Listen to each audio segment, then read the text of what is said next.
agora vamos conversar sobre o que eu li e assisti no mês de abril, começando então pelas leituras. Primeiramente, eu finalizei o primeiro conto deste livro aqui, The Lost Decade and Other Stories, do Fitzgerald. O primeiro conto se chama Basil, the Freshest Boy, e eu não gostei muito do conto, já vou explicar o porquê, mas só para contextualizar um pouquinho melhor ele, o Fitzgerald provavelmente já é conhecido de vocês, ele já apareceu aqui no canal outras vezes, pois ele é o autor de O Grande Gatsby e também de O Curioso Caso de Benjamin Button, Bernice Corta o Cabelo. Deixarei o link de todas essas resenhas ali na descrição. E, inclusive, o meu livro favorito da literatura de língua inglesa é O Grande Gatsby. Então, eu já fui com várias expectativas para os contos do Fitzgerald aqui e me decepcionei. E aí eu percebi que é muito triste isso de quando você já leu o melhor, o maior, o mais importante, o mais amado trabalho de um autor e então você vai conhecer os seus outros trabalhos. Porque aí você já chega com uma grande expectativa e dificilmente ela será saciada. Então, eu já tenho um plano que na próxima vez que eu imaginar que determinado livro pode vir a se tornar um dos meus favoritos, eu vou primeiramente ler as coisas mais simples, os trabalhos menos conhecidos do seu autor e depois eu irei lê-lo. Bom, o que nós temos aqui em Basil, the Freshest Boy? Basicamente, como o próprio título sugere, a história de um adolescente, um pré-adolescente ali, e seus receios e suas problemáticas escolares, juvenis, e eu não tenho muita paciência para esse drama mais, mas eu achei interessante essa recorrência na obra do Fitzgerald que eu observei, porque não é o primeiro conto, e agora eu também já comecei a ler o segundo conto e observei isso nele também, que o Fitzgerald, ele gosta muito de trazer essas anedotas, essas histórias juvenis com uma moral no final da história. Claro, ele não usa ali a terminologia moral da história, porém, contudo, entretanto, todavia, ela está ali muito clara, nós conseguimos identificar ela no finalzinho do texto. Eu comprei esse livro aqui na Inglaterra, em sebo, ele é um livro curto, tem 125 páginas, acredito que terminarei ele nesse semestre ainda, assim pretendo. Ele tem 7 contos, já li o primeiro conto, já estou finalizando o segundo, mas aí nós conversamos sobre o segundo no próximo mês, porque ele é uma leitura já do mês agora de maio, e o primeiro conto eu li em abril, e espero que a minha experiência com ele vá melhorando. Mas outra coisa que eu queria comentar é que por essa edição ser super antiga, ser de 1963, eu pude aprender várias palavras em inglês que não são mais tão usadas hoje em dia, conhecer algumas expressões, por isso que eu gosto muito de livros antigos. Claro, o livro não pode ser tão antigo assim, senão se torna muito difícil de entendê-lo, mas o inglês de 1963 está sendo tranquilo, assim, há algumas palavras que eu pesquiso, mas não que se eu não pesquisasse não daria para entender a história, dá para entender tranquilo. Mas há muitas coisas aqui diferentes e eu acho interessante observar a mudança da língua, e essa experiência é proporcionada justamente pela nossa leitura em edições que não têm assim uma linguagem tão atualizada. Um exemplo aqui bem aleatório que eu vou dar para vocês. Nós sabemos que quando nós vamos fazer o comparativo em inglês, para os adjetivos pequenininhos, nós simplesmente acrescentamos o ER e aí usamos o than. Então, she is prettier than me. Ela é mais bonita do que eu. E para os adjetivos longos, nós adicionamos o more e o adjetivo permanece o mesmo e depois o than igualmente. Por exemplo, Peter is more handsome than Paul. Mas aqui neste livro eu encontrei handsomer, que vai de contrário com tudo aquilo que a gente aprende no nosso inglês no Brasil. Eu achei muito curioso isso. Depois eu fui pesquisar e realmente, antigamente eles usavam handsomer no comparativo e usavam handsomest no superlativo, que hoje nós usamos the most handsome in the class, por exemplo. Bom, conforme podemos ver, algumas observações bem de alguém da área de letras, mas é isso. Gostei e não gostei. Gostei da experiência que a leitura me proporcionou, mas não gostei do conto em si. E agora vamos para a minha segunda leitura do mês, na verdade em andamento, continua andando porque ela já apareceu aqui antes, mas eu ainda não finalizei e acho que não vou finalizar tão cedo, que é Os Crimes ABC, que no caso, como eu estou lendo em inglês, The ABC Murders, que é mais um livro da Agatha Christie, que vamos ter uma investigação pelo Poirot, pelo amigo dele também, o Capitão Hastings, e eu vou demorar um pouco para ler esse livro, primeiramente porque ele é um livro que tem 250 páginas em uma fonte muito pequena, pequenininha, então em uma fonte normal ele teria umas 300 páginas. Depois, porque ele é um livro em inglês, que eu demoro um pouquinho mais para ler, ele é um livro bem mais fácil de ser lido do que o do Fitzgerald, porque é uma edição mais nova, então ela já foi um pouco atualizada. Mas mesmo assim, no inglês nós temos que ler com mais calma.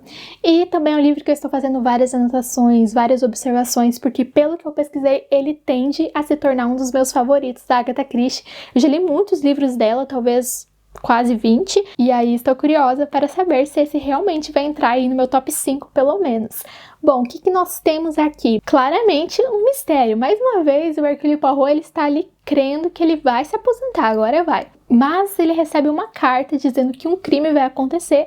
De início, ele acha que aquela carta foi alguma pegadinha, um trote, alguma coisa assim. Porém, o crime de fato ocorre. E aí, curiosamente, o Capitão Hastings, que é um grande amigo do Hercule Poirot, ele não tem muito talento para investigação, mas ele gosta de acompanhar, estava presente. E o Poirot gosta muito quando o Hastings está presente, porque ele fala que o Hastings ele vai ter uma visão de um homem comum. Então, o Poirot, que não tem essa visão de homem comum, que tem essa visão de gênio, ele vai saber o que os homens comuns pensariam, já que o Hastings vai compartilhar o pensamento dele. Então eu acho essa visão muito interessante. E parece bem misterioso, sabe? Essa mulher que foi assassinada ali na história, ela parece ter uma vida meio secreta. E aí estou gostando bastante. Estou lendo bem com calma também. Estou com muitas leituras do doutorado para fazer e aí é isso. Esse foi um mês que eu li muito, mas eu não li praticamente nada de literatura livre, digamos assim. Foram muitas leituras voltadas para a minha tese. Uma leitura que eu concluí agora neste mês foi o conto A Carta Roubada, que é o terceiro da trilogia detetivesca do Edgar Allan Poe, que é composta por Os Crimes da Rua Morgue, publicado primeiramente em 1841, depois O Mistério de Marie Roget, de 1842, e aí agora a minha terceira leitura, que é A Carta Roubada, que foi publicada pela primeira vez no ano de 1844. Ou seja, já faz um bom tempo aí, foi nessa trilogia que surge essa estrutura da narrativa policial que nós conhecemos hoje, e também foi nessa trilogia que surge o primeiro detetive literário da história, que é o Augusto Pan. Então, para mim, esse conto foi bem interessante porque ele foi bem leve, ele foi bem humorado, ele também foi mais curto do que os outros dois. Então, ele foi mais leve em dois sentidos, né? Um, porque ele não tem morte, como os outros dois contos tiveram, e outro, porque ele também é bem mais curto. Então, geralmente, as histórias, os contos norte-americanos são bem longos, de 40, 50 páginas, mas esse daqui não, esse aqui tem 11, mais ou menos, por aí. E eu gostei dele, achei ele bem divertidinho, não se tornou o meu favorito do Poe. O meu favorito do Poe continua sendo O Sistema do Dr. Alcatrão e do Professor P. Acho que nunca falei aqui no canal qual era o meu conto favorito do Poe, mas bom, é esse. E também queria comentar que é um conto pouco conhecido e que eu ainda não li toda a obra do Poe. Já li grande parte dela, quase que inteira, mas ainda não li inteira, então pode ser que daqui a um tempo eu mude de ideia. Então, o meu conto favorito do Poe, nesse momento, maio de 2023, é esse, mas pode ser que mude no futuro. Bom, em A Carta Roubada, nós vamos ter uma carta roubada, literalmente, e nós sabemos quem roubou essa carta, mas o grande mistério consiste em descobrir onde essa pessoa a escondeu, e aí é que tá. Bom, eu não costumo comentar aqui o que eu andei lendo para o doutorado, porque eu acho que não é muito interessante, mas teve duas leituras desse mês que eu acho que são interessantes comentar. Uma delas eu até gravei um shorts aqui para o YouTube, que é sobre este livro, Crimes à Moda Antiga, Contos Verdade, do Valente Xavier, que é um dos livros que eu estou trabalhando na minha tese. Ele tem 8 contos de crimes reais que aconteceram no Brasil, e aí é bem interessante, porque a gente também tem um retrato da época, de como a mídia falava dos crimes, de como eles eram julgados, de qual era a visão da população. Eu gostei bastante de ter lido ele, já estou com ele aí há um bom tempo, analisando, já tenho artigos publicados, capítulos publicados sobre esse livro, e recomendo aí pra vocês. E estou mencionando ele porque eu fiz uma releitura de alguns contos dele para a minha tese, aqui só para vocês terem uma ideia dos títulos dos contos, para vocês verem como a imprensa da época era sensacionalista. Os Estranguladores da Fé em Deus, A Noiva Não Manchada de Sangue, A Morte do Tenente Galinha, A Mala Sinistra, O Crime de Cravinhos, Aí Vem o Febrônio, O Outro Crime da Mala e Gangsters num País Tropical. Então, esse livro promete. Para quem gosta de true crime, fica a dica. Outro livro que eu estou lendo, e aí ele tem um capítulo que eu achei muito interessante, é A Sociedade do Espetáculo, do Guy Debord. Gente, foi assim surreal, porque ele traz uns insights muito incríveis. Ele escreveu esse livro mais de 50 anos atrás e ele comenta muito sobre como a sociedade moderna prefere a representação da realidade do que a própria realidade. E vejam só se não é isso que nós temos hoje. Nós não acabamos, às vezes, vivendo mais no mundo online do que no mundo real, gostando mais das pessoas no virtual do que no real, parecendo melhores no virtual do que no real. Eu achei que esse ensaio dele tem muitas sacadas inteligentíssimas.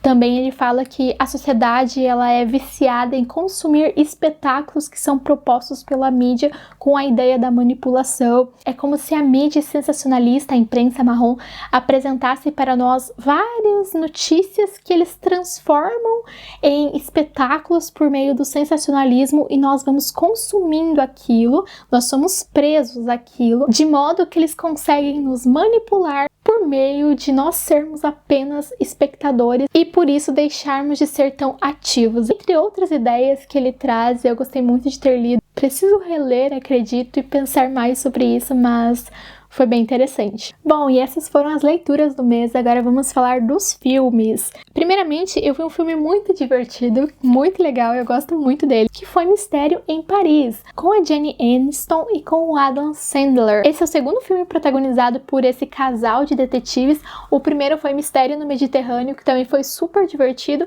Você não precisa assistir o primeiro para ver o segundo, você consegue ver somente o segundo e faz sentido, porque são histórias diferentes, mas eu recomendo que você veja o primeiro e depois vai ver o segundo, porque há um ou outro ali personagem que aparece no primeiro e retorna no segundo, principalmente os detetives, e é legal ter esse background. Eu achei ele bem divertidinho. Novamente nós vamos ter ali uma tentativa de assassinato, alguns assassinatos talvez, e aí o nosso casal de detetives não muito inteligentes, mas bem determinados, vão tentar resolucionar esse mistério.